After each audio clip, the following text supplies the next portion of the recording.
नमस्कार, मैं अंजना और आप देख रहे हैं सुधांशु दर्पण। आइए बढ़ते हैं इस वक्त की बड़ी खबर की ओर। मद्रास हाई कोर्ट ने जग्गी वासुदेव की ईशा फाउंडेशन के खिलाफ दर्ज सभी क्रिमिनल केस की जानकारी पुलिस से मांगी है।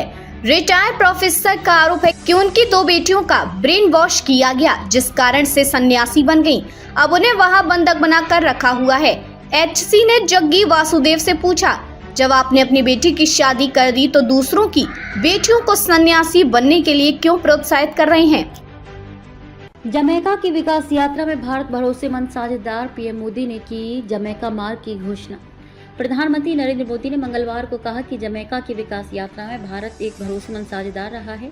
भारत इस कैरेबियाई देश के साथ डिजिटल, सार्वजनिक बुनियादी ढांचे, बायोफ्यूल, नवाचार और स्वास्थ्य समेत कई क्षेत्रों में विशेषज्ञता साझा करने के लिए तैयार है। पीएम मोदी ने ये बातें जमैका के प्रधानमंत्री एंड्रियो होलनेस के साथ द्विपक्षीय वार्ता में कही। वार्ता के बाद संयुक्त प्रेस कॉन्फ्रेंस में मोदी ने कहा कि उन्होंने और होलनेस ने क्षेत्रीय एवं वैश्विक मुद्दों पर भी चर्चा की। इस बात पर सहमति जताई कि सभी तनावों और विवादों को वार्ता के माध्यम से सुलझाया जाना चाहिए। भारत और जमैका इस बात पर सहमत हैं कि संयुक्त राष्ट्र सुरक्षा परिषद समेत सभी वैश्विक संस्थाओं में सुधार आवश्यक है। प्रधानमंत्री मोदी ने घोषणा की कि नई दिल्ली में जमैका उच्चायोग के सामने की सड़क का नाम जमैका मार्ग रखा जाएगा। उन्होंने कहा कि संबंधों में खेल बेहद महत्वपूर्ण भूमिका निभाते हैं और भारत और जमैका क्रिकेट प्रेमी देश हैं। महात्मा गांधी को श्रद्धांजलि दी। पीएम मोदी के साथ द्विपक्षीय वार्ता से पहले जमैका के प्रधानमंत्री होलनेस राजघाट गए और महात्मा गांधी को श्रद्धांजलि दी। उन्होंने यहाँ चंपा का एक पौधा भी लगाया। होलनेस से भाजपा अध्यक्ष जेपी नड्डा ने मुलाकात की। ये मुलाकात भाजपा को जाने पहल के तहत हुई। जमैका के प्रधानमंत्री बुधवार को वाराणसी जाएंगे। यहाँ वे सारनाथ जाएंगे और गंगा आरती में शामिल होंगे। होलनेस 4 दिवसीय यात्रा पर सोमवार को भारत पहुंचे और ये जमैका के किसी प्रधानमंत्री की पहली यात्रा है। देश कर रहा बापू को नमन। आगरा के आश्रम से राष्ट्रीय पिता महात्मा गांधी की प्रतिमा ही गायब। यमुना किनारा स्थित जिस गांधी आश्रम के चबूतरे पर बैठकर महात्मा गांधी वैष्णव जन तो तेहने कहिए गाया करते थे, वे आज बदहाल है। चबूतरे की ईंटें तक गायब हो गई हैं। आश्रम से गांधी जी की प्रतिमा गायब है। प्रतिमा के बारे में किसी को जानकारी नहीं है। आज गांधी जयंती है। गांधी जी ने एक लाठी के सहारे अंग्रेजों के छक्के छुड़ाकर देश को आजादी दिलाई थी। देश विदेश में अहिंसा का संदेश दिया था। आज उनके आश्रम से ही उनकी प्रतिमा लापता है। वर्ष 1929 में गांधी जी आगरा आए थे। उनके साथ करीब 250 साथी भी थे। स्वास्थ्य खराब होने पर वे रामकृष्ण दास मेहरा की बगीची में ठहर गए थे। 11 दिन यहाँ ठहरने के बाद स्वस्थ होने पर वे यहाँ से चले गए थे। सूत काटते हुए प्रतिमा हुई थी स्थापित। गांधी जी के वर्ष 1948 में निधन के बाद ब्रजमोहन दास मेहरा ने यह बगीची रामकृष्ण दास मेहरा की स्मृति में गांधी आश्रम को दान कर दी।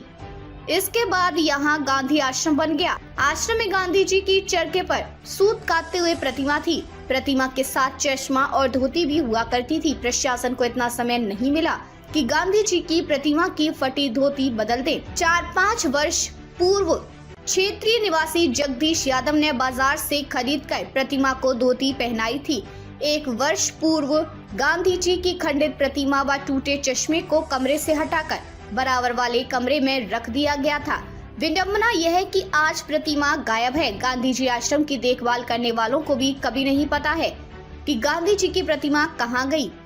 संगमरमर की प्रतिमा भी बदहाल। आश्रम में अब केवल एक संगमरमर की प्रतिमा है। उसे देखकर यह स्पष्ट होता है कि वह गांधी जी की प्रतिमा है, क्योंकि उसकी आंखों पर चश्मा नहीं है, ना ही कोई अन्य पहचान है। खतरे में गांधी जी आश्रम।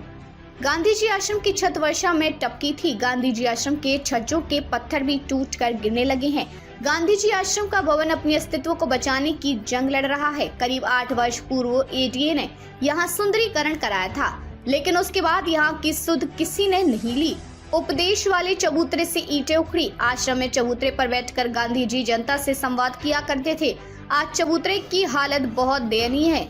चबूतरे की ईंटें उखड़ चुकी हैं। उनके स्थान को सुधारने की फिक्र किसी को नहीं है। एस जयशंकर की ड्रैगन को 2-2 बोले चीन ने भारत के साथ समझौता का किया उल्लंघन। विदेश मंत्री एस जयशंकर ने मंगलवार को कहा कि चीन ने भारत के साथ सीमा समझौतों का उल्लंघन किया है। साथ ही कहा कि दोनों देशों के बीच तनाव जारी रहने से शेष संबंधों पर स्वाभाविक रूप से असर पड़ेगा। चीन की वजह से हो रहा तनाव अमेरिकी think tank Carnegie endowment for international peace में एक सवाल के जवाब में विदेश मंत्री ने कहा कि जहां तक चीन के साथ हमारे संबंधों की बात है तो ये एक लंबी कहानी है। संक्षेप में कहें तो सीमा पर शांति एवं स्थिरता बनाए रखने के लिए हमारे बीच समझौते थे। चीन ने उनका उल्लंघन किया। हमने सेनाओं को अग्रिम मोर्चों पर तैनात कर रखा है और उससे तनाव पैदा हो रहा है। जब तक अग्रिम मोर्चों पर तैनाती का मसला नहीं सुलझता, तनाव बना रहेगा। अगर तनाव रहेगा तो बाकी रिश्तों पर भी स्वाभाविक रूप से असर पड़ेगा। व्यापार के संबंध में जयशंकर ने कहा, वैश्विक विनिर्माण मैन्युफैक्चरिंग में चीन की हिस्सेदारी लगभग 31 से 32% है। ऐसा इसलिए हुआ क्योंकि कई दशकों तक पश्चिम की नेतृत्व वाले अंतर्राष्ट्रीय कारोबार जगत ने आपसी हितों के लिए चीन के साथ सहयोग करने का चुनाव किया। आज किसी भी देश के लिए जो किसी भी तरह की खपत करता है या विनिर्माण करता है तो चीन से सोर्सिंग करना अपरिहार्य है। रूस और यूक्रेन के बीच संवाद कर रहा भारत। जयशंकर ने कहा कि भारत युद्धरत रूस और यूक्रेन के बीच संवाद स्थापित कर रहा है ताकि दोनों देशों को अपने मतभेद सुलझाने में मदद मिल सके। उन्होंने कहा कि भारत की स्थिति यह है कि हम इस बात में विश्वास नहीं करते कि विभिन्न देशों के बीच मतभेदों या विवादों का समाधान युद्ध से किया जा सकता है। दूसरा, युद्ध के मैदान में निर्णायक परिणाम हासिल नहीं किए जा सकते।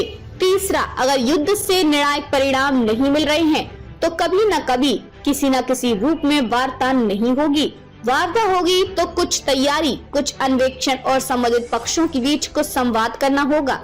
पश्चिम एशिया की स्थिति पर विदेश मंत्री ने कहा, हम संघर्ष के व्यापक होने की संभावना से बहुत चिंतित हैं। न सिर्फ जो लेबनान में हुआ बल्कि हाउतियों एवं लाल सागर तक भी और कुछ हद तक ईरान और इजराइल के बीच जो कुछ भी हुआ है।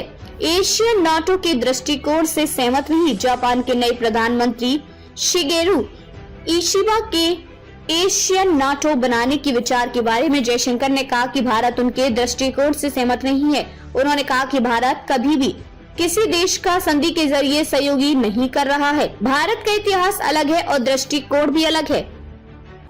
अब तक के लिए बस इतना ही। फिर मिलते हैं एक ऐसी ही बड़ी खबर के साथ। तब तक के लिए नमस्कार और देखते रहिए सुधांशु दर्पण।